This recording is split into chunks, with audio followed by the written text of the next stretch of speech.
Punchline, Laurence Ferrari sur Europe 1.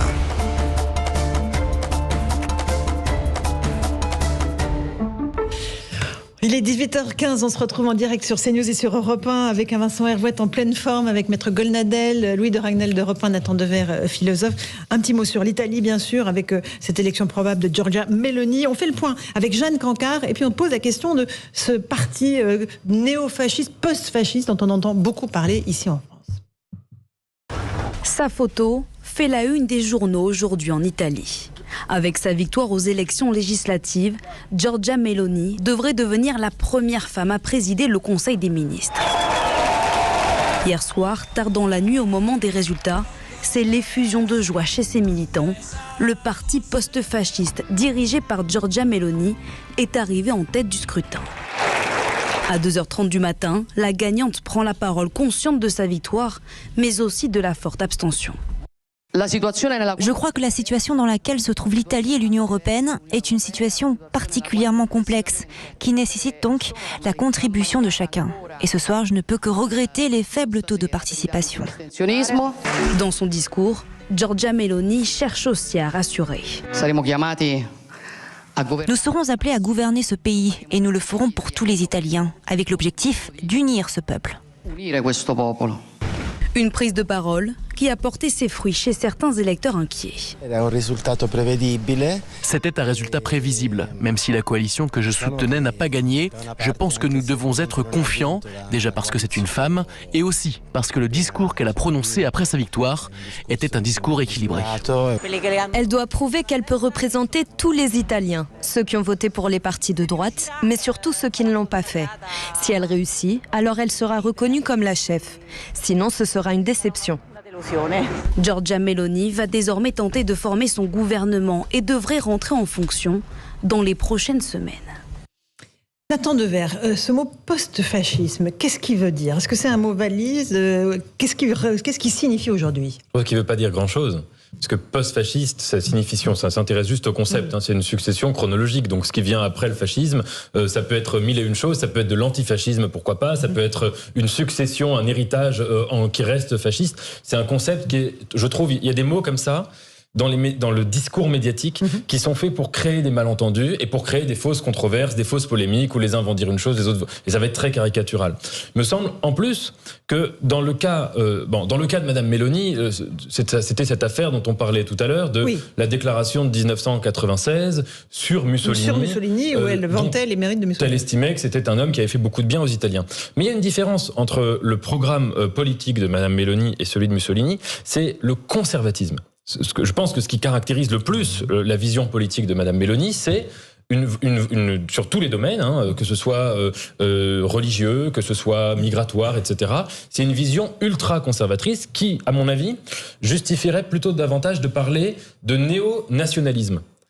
Et ce n'est pas tout à fait les mêmes référentiels que les référentiels de fascisme. Il y avait un article dans le Grand Continent, la revue Le Grand Continent, qui était très intéressant, qui remarquait d'ailleurs que la culture conservatrice en Italie, enfin la culture gouvernementale, est assez pauvre. Et que justement, ça fait vraiment un saut là dans l'inconnu de ce point de vue-là, et qui n'est pas du registre du néofascisme. Maître Golnadel. Oui, enfin, on dit post-fasciste en France, notamment l'extrême gauche, parce qu'ils n'osent pas dire. S'ils pouvaient dire fasciste, ils diraient fasciste, ils ne se gênent pas, mais là, ça serait trop gros. Donc, du coup, ils disent post-fasciste, ce qui ne veut plus rien dire, comme il vient très bien de l'être dit. Maintenant, pourquoi néo-nationaliste ? Je pense que c'est un parti nationaliste, ce qui n'est pas, en tous les cas dans mon esprit, un gros mot. Oui, c'est un parti nationaliste, oui, c'est un parti conservateur, et c'est aujourd'hui... La réaction en Europe, c'est avant tout, il faut le comprendre, c'est moins une victoire de la droite qu'une défaite de la gauche. Et une défaite sur tous les plans. C'est-à-dire non seulement sur le plan de l'immigrationnisme, non seulement sur le plan de la sécurité, mais également sur le plan sociétal. Quand Madame Meloni utilise le discours justement sur la famille, ça n'est pas pour rien. Donc, dans une Europe qui est déboussolée, on voit bien que le Nord est plutôt au Sud. Voilà. On va juste écouter Michel Onfray, qui était l'invité ce matin de CNews, sur cette notion de post-fascisme. Il tempère les propos de ceux qui s'alarment du retour du fascisme en Europe. On l'écoute et puis je vous passe la parole, Vincent Hervouet et Louis de Ragnel. À chaque fois qu'on n'est pas pour cette Europe, on est un nazi. Alors évidemment qu'elle procède probablement du MSI fasciste, mais s'il faut faire la liste de tout ce dont procèdent nos hommes politiques, je rappelle que Mélenchon vient du trotskisme. Vous avez fort bien dit que le PC, c'est le pacte germano-soviétique, c'est quand même 2 ans de collaboration avec le nazisme, c'est quand même un antisémitisme forcené à cette époque-là. Et personne ne reproche à Fabien Roussel, et c'est tant mieux, le Parti communiste a changé. Le matin, la radio, à la télévision, dans les médias, on nous explique que le fascisme est à nos portes, alors que il n'y a rien à craindre, c'est juste quelqu'un qui a dit on touche pas à l'Europe. Si on touche pas à l'Europe, on touche à rien. Vincent Hervouet, est-ce que vous êtes d'accord avec cette définition-là ? Oui, je suis 100% d'accord. Le truc qui me frappe le plus, c'est que le post-fascisme, c'est un mot qui a été inventé il y a déjà 30 ans en Italie, parce qu'il y a 30 ans que la droite s'est associée à une droite plus radicale, qui était à l'époque Allianza Nazionale, le parti de Gianfranco Fini, qui était véritablement, lui, directement l'héritier du MSI italien, le parti né sur les décombres de l'Italie d'après-guerre. Donc, c'est un mot... C'est une manière édulcorée de traiter l'adversaire de facho.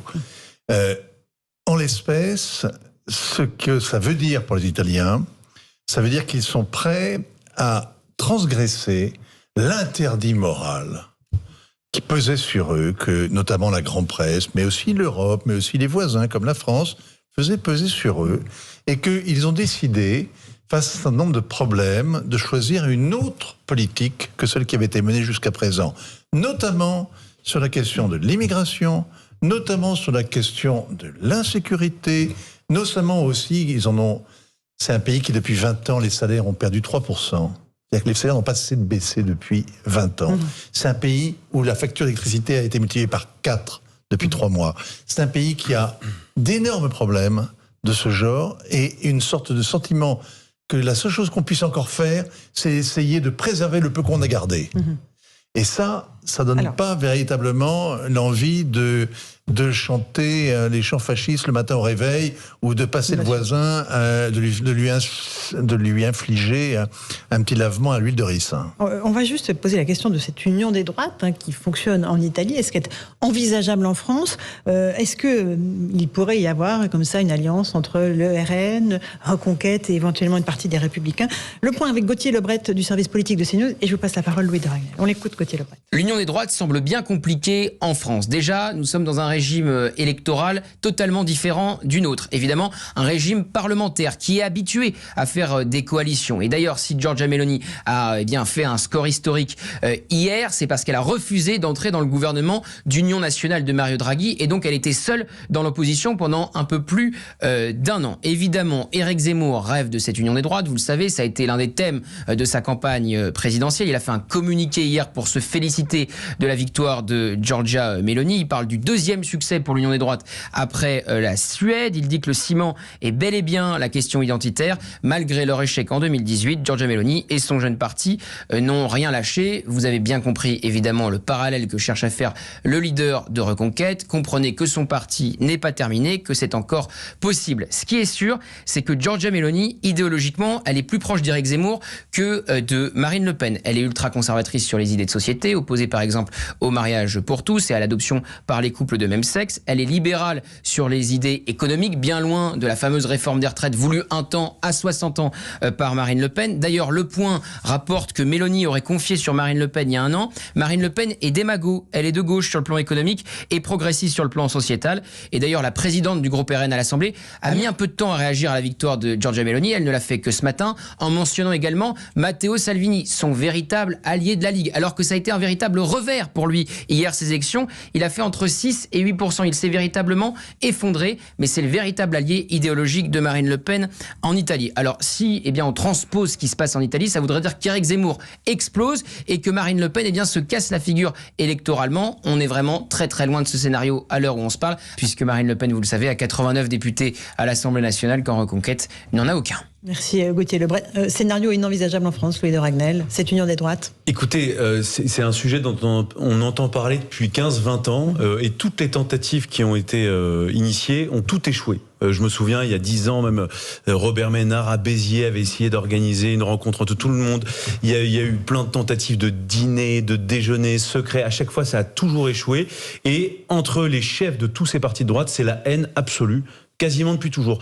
La difficulté, c'est qu'aujourd'hui, dans les enquêtes d'opinion en France, je me souviens au moment de l'élection présidentielle, eh bien, les électeurs de droite, eux, sont pas du tout, font l'union des droites sans aucun problème et peuvent passer d'un vote de Marine Le Pen, puis un vote Les Républicains, en passant par éventuellement un vote pour Éric Zemmour.